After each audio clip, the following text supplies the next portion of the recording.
स्वागत है बच्चों आप सभी का अपने YouTube चैनल एडुकेट एकेडमी में। मैं गौतम प्रसाद और आज का जो हमारा बच्चे क्लास है जो हम कर रहे हैं प्रैक्टिस पेपर। जो क्लास 10th के लिए बच्चों जो हमारा प्रैक्टिस पेपर है वो है SST के लिए सोशल स्टडीज़, तो जिसे हम सोशल साइंस भी कह सकते हैं। हमारा जो पेपर कोड है बच्चों 087। तो ये हमारा किस तरीके से बोर्ड का एग्ज़ाम्स आएगा, एनुअल एग्ज़ाम, तो उसकी प्रिपरेशन के लिए बहुत अच्छा पॉइंट ऑफ व्यू है। और जो आपको टाइम पता होना चाहिए, टोटल ये हमारा 80 मार्क्स का आएगा और 3 आवर्स का जो हमें टाइम पीरियड दिया जाएगा। हमें सबसे पहले इस पेपर को करने से पहले हमें कुछ बातों का ध्यान रखना होगा, जिसमें कि हम 80 आउट ऑफ 80 कैसे लेकर आ सकते हैं। तो चलिए हम स्टार्ट करते हैं वीडियो बच्चों। अभी तक जिस बच्चों ने भी ये वीडियो लाइक शेयर कमेंट नहीं किया हो तो ज़रूर करें और वीडियो को शुरू से लेकर लास्ट तक ज़रूर देखें अगर आपको 80 आउट ऑफ 80 चाहिए तो चलिए हम स्टार्ट करते हैं। सबसे पहले हमें बच्चों क्या करना होगा, सबसे पहले हमें इंस्ट्रक्शन पढ़नी है। टोटल कितने नंबर हैं, इसमें कितने खंड हैं, जैसे दिया गया है क ख ग ग। इंग्लिश बाइलिंगुअल दिया होगा, इंग्लिश हिंदी दोनों दिए होंगे, तो आप ये देख सकते हैं यहाँ पे। तो सबसे पहले जो हमारा है क्वेश्चन पेपर में सेट है, सेक्शन ए है, बी है, सी है, डी है, ई है, एफ भी है बच्चों। टोटल क्वेश्चंस जो है बेटा, क्वेश्चंस टोटल सेक्शन मिला के इंक्लूड करके वो 37 क्वेश्चंस हैं। तो अब हम बात करते हैं बच्चों, इसमें जो सेक्शंस तो हमने बात कर ली है, इसके अलावा अगर हमें बात करना है तो हम बात करते हैं डायरेक्ट क्वेश्चन से। तो नंबर 1 के जो क्वेश्चन है, हम इसमें किस तरीके से हम क्वेश्चन को कर सकते हैं वो हमारे को दिया हुआ है। तो सबसे पहले पूछा है आपसे questions, the oldest Japanese book printed in the AD 868 में, तो वो है हमारा डायमंड सूत्र। ठीक है बच्चों, तो ऐसे क्वेश्चन आपको करने हैं। 1 मार्क्स। आप इसका आंसर भी लिख सकते हो, कैसे लिखिएगा आप इसका आंसर दीजिएगा आंसर शीट पे। तो आपको लिखना है नंबर 1 आंसर, और उसमें आपको डालना है ऑप्शन नंबर ए भी डालिएगा, और इवन हमें ब्रैकेट में डाल के हमें क्या डालना है, डायमंड सूत्र। ठीक है, डायमंड सूत्र डाल दोगे आप तो ये आपका आंसर 1 नंबर कंप्लीट हो गया। फिर दूसरे का आंसर लिखना है आपको। तो ऐसे ही हमें दिया गया है, किसके नेतृत्व में नए जर्मन साम्राज्य की घोषणा की गई, डेनमार्क, फ्रांस, पर्शिया, ऑस्ट्रिया। तो ये आपको बताना है। 1 मार्क्स से सारे क्वेश्चंस हैं। कोयले की सर्वोत्तम किस्म कौन सी है, लिग्राइट, पीट, बिटुमिनस, ये हमारे पीट, ये सही आप इसको दिया जाएगा। दी गई विशेषताओं के आधार पर मृदा की पहचान कीजिए। तो मृदा ये हमारा लेटराइट मृदा है।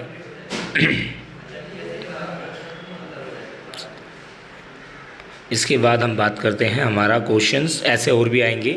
तो बैंकिंग जो हमारा बेटा, जो बैंकिंग का जो हमारा मेन पार्ट है, जैसे कि कृषि है, कृषि रिलेटेड है, प्राथमिक मतलब प्राइमरी सेक्टर से, PS से।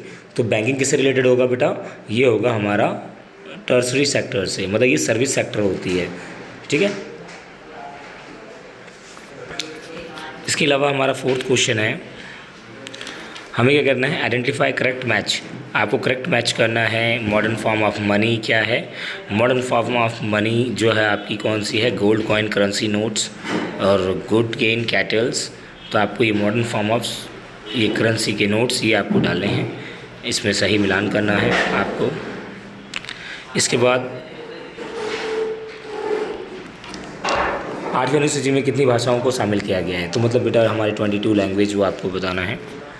तो ऐसे 1 मार्क्स के आपको क्वेश्चन करने हैं, और कुछ हम ऐसा रीज़न भी आएगा जिसमें कि आपको लॉजिकली जो पूछी गई है जो आपको बताने हैं। जैसे कि क्वेश्चन में पढ़ देता हूँ आपके लिए, छपाई खाने की संख्या में वृद्धि के साथ साथ पुस्तक उत्पादन में वृद्धि हुई। ये बात बिल्कुल सही है बेटा, तो ये हमारी संकल्पना है, एसेसर है, ये बिल्कुल सही है।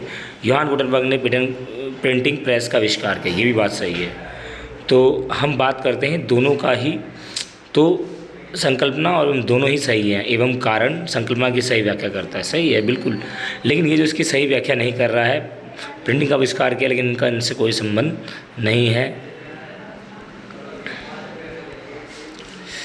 अब आते हैं बच्चों हम कुछ बड़े क्वेश्चंस पे जो कि 2 नंबर के हैं। अब बोलते हैं साक्ष्य, how the credit can bring the positive impact of our life. तो बेटा हम कहीं से भी किसी को लोन ले सकते हैं, हम लोन ले सकते हैं। इसके अलावा हम बात करते हैं लोन लेकर हम अपना इन्वेस्टमेंट, हमारा जो कैपिटल है हम उसको बढ़ा सकते हैं। तो हमारा जो कैपिटल का हम यूज़ करके हम अपनी इनकम को हम बिजनेस न्यू स्टार्टअप कर सकते हैं। इसीलिए क्या है, ये पॉजिटिव इम्पैक्ट है हमारी लाइफ में, किसका, क्रेडिट का।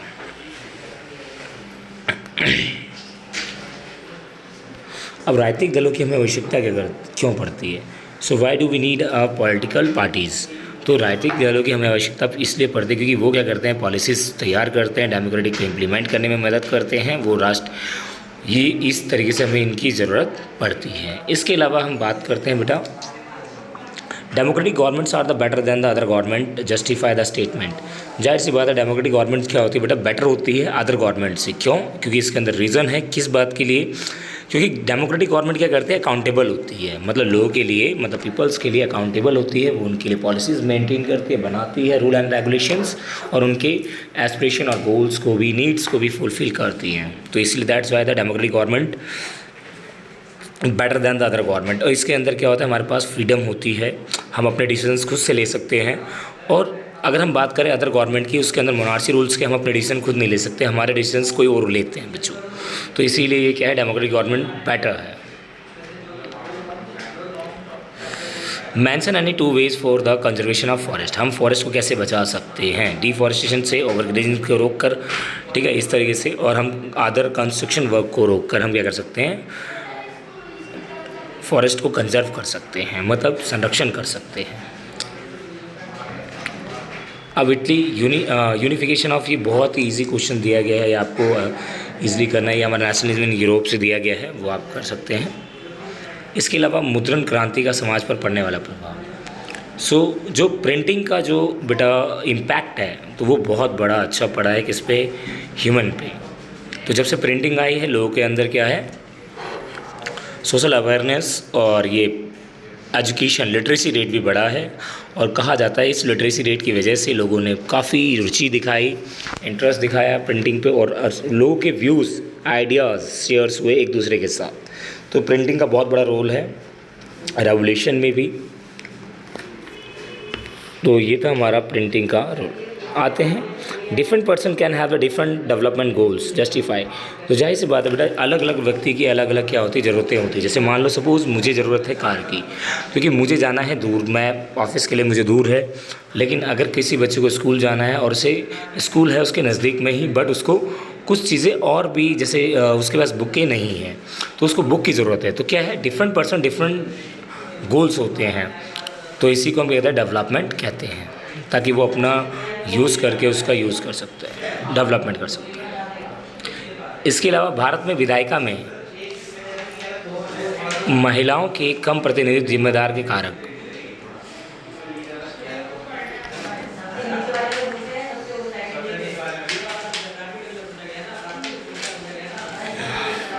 Analysis the factors responsible for the law representation of women legislature. तो स्टार्टिंग पीरियड से ही क्या कहा जाता है, स्टार्टिंग में तो देखो विधायिका में, लेजिस्लेचर में लॉ रिप्रेजेंटेशन ऑफ वुमेन्स क्यों है, तो रीज़न है क्योंकि इसके अंदर कुछ रिजर्वेशन नहीं थी, पहली बात तो ये है। तो इसके रिजर्वेशन के लिए फिर बात की गई लोकल गवर्नमेंट में। अगर लोकल गवर्नमेंट की अगर हम बात करें तो उसमें दिया गया था 1/3 पार्ट रिजर्व होगा। और लोकल गवर्नमेंट क्या, लोकसभा में भी बोला गया 543 सीटों में से 1/3 पार्ट किसके लिए रिजर्व होगा, वुमेन्स के लिए रिजर्व होगा। तो पहले तो ये सारे राइट्स नहीं थे, लेकिन बाद में इनको दिए गए। और जाके कहा जाता है कि अब नाउ प्रेजेंट टाइम में most of the representative are womens in a Lok Sabha as we call to the in a local government, the most of the womens they are elected members of the legislature and representative. Next,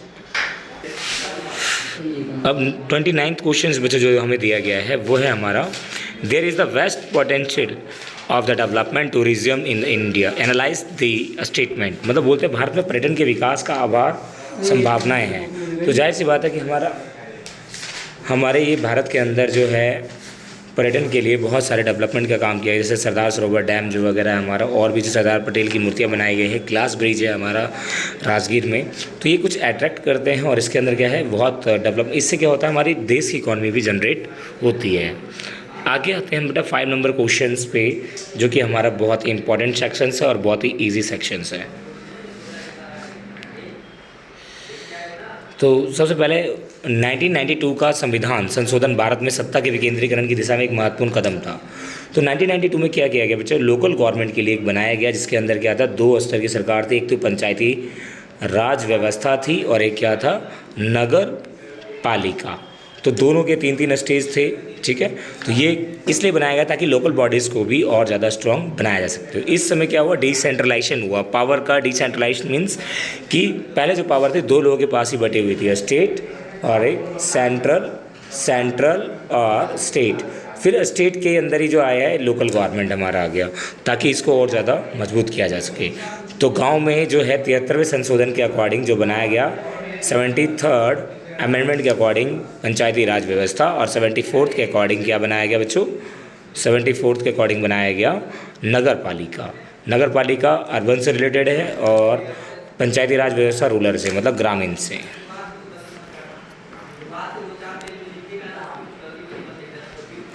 एक question है, suggest some ways for improvement of condition of work in unorganised sector. Unorganised sector क्या होता है कि हम उसको private sector भी कहते हैं। तो अनऑर्गेनाइज सेक्टर में वो वेजेस फिक्स नहीं होते, हमें सबसे पहले वेजेस फिक्स करनी होगी, ESI फैसिलिटीज़ देनी होगी, PF देंगे। तो हम क्या इस तरीके से अनऑर्गेनाइज सेक्टर के वर्कर्स के कंडीशंस में इम्प्रूवमेंट कर सकते। हाउसिंग फंड वगैरह, तो हम ये कुछ चीज़ें हैं, ये दे के उसको हम अनऑर्गेनाइज सेक्टर के लोगों को भी हम क्या कर सकते हैं, इम्प्रूवमेंट कर सकते हैं उनकी कंडीशंस में। नेक्स्ट है हमारा बच्चों, वह है what is gross domestic product, how is calculated, explain. Gross domestic product क्या होता है बेटा? ग्रॉस डोमेस्टिक प्रोडक्ट क्या होता है, जैसे कि पूरे भारत में जैसे जितने भी लोग हैं उनकी टोटल इनकम, पर कैपिटल इनकम को हम पॉपुलेशन डिवाइड करते हैं तो हमारा ग्रॉस डोमेस्टिक प्रोडक्ट कंडक्ट होता है। तो जितने भी जो हमारा एक गुड्स का final price, first price to last price को ही हम ग्रॉस डोमेस्टिक प्रोडक्ट भी कहते हैं, GDP। और इसको हम कैसे कैसे प्राइमरी सेक्टर, सेकेंडरी सेक्टर और टर्सरी सेक्टर का इन्वॉल्व करके जो हमारी वैल्यू होती है, इसका एक एग्जाम्पल है। जैसे एक बिस्किट कंपनी ने क्या किया, गेहूँ लिया 5 रुपये kg, फिर उन्होंने क्या किया, 1 kg से उन्होंने क्या किया, 6 पैकेट बनाए। 6 पैकेट के दाम उन्होंने कितने रखे, 5-5 30 रुपये। तो मतलब इस तरीके जो फाइनल प्राइस पड़ा 30 रुपये। तो ये क्या है, first price to last price is equal to the GDP, हम बोलते हैं उसी को। तो ये हमारा इस तरीके से कैलकुलेट होता है। अब इसके अलावा भारतीय स्वतंत्रता संग्राम के दौरान भारतीयों के सामूहिक अपनेपन का भाव, तो मतलब बोलते जब स्वतंत्रता हुई, मतलब कि इंडिपेंडेंट जब हमारा उस टाइम पे इंडिपेंडेंट का दौर जब चल रहा था, उस समय मोस्ट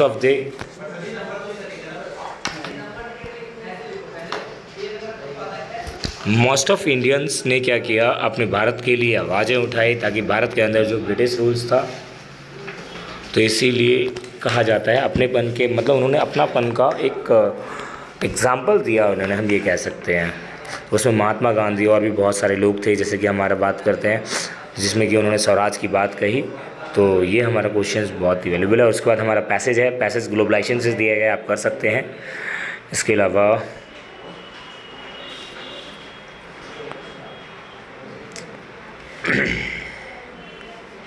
ये हमारा मैप का क्वेश्चन है बच्चों।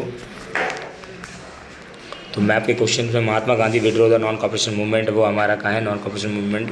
तो आपसे पूछेगा, ये रहा हमारा मैप, और मैप में हमारा नॉन कॉपरेशन मूवमेंट जो हमारा चला था अहमदाबाद गुजरात से, और कहा जाता है इसी में हमारा एक चीज़ और है, उत्तर प्रदेश में जो हमारा ये सेशन। इसके अलावा हम बात करते हैं कांडला एयरपोर्ट जो है हमारा बेटा गुजरात में है, यहाँ पे आप कांडला एयरपोर्ट दे सकते हो, ठीक है। इसके अलावा हम बात करते हैं बेंगलुरु सॉफ्टवेयर। बेंगलुरु सॉफ्टवेयर बच्चा कर्नाटक में है हमारा, तो वो बेंगलुरु आपको वो डालना है, मेंशन करना है, ठीक है। इसके अलावा है हमारा इंदिरा गांधी नेशनल एयरपोर्ट, जो कि हमारा नई दिल्ली में है। अब नई दिल्ली आपको पता होना चाहिए वो हमारा कहाँ है, ये हमारा इंदिरा गांधी एयरपोर्ट हमारा नई दिल्ली में। तो ये क्वेश्चन आप इस तरीके से कर सकते हो अपना, और इजी क्वेश्चंस आएंगे, ठीक है। ये पेपर हमारा पूरा हो गया, आप शुरू से लेकर लास्ट तक ज़रूर देखें, और जो भी कोई डाउट हो आप अपना कमेंट सेक्शन में ज़रूर डालें बच्चों। Thank you so much and all the best.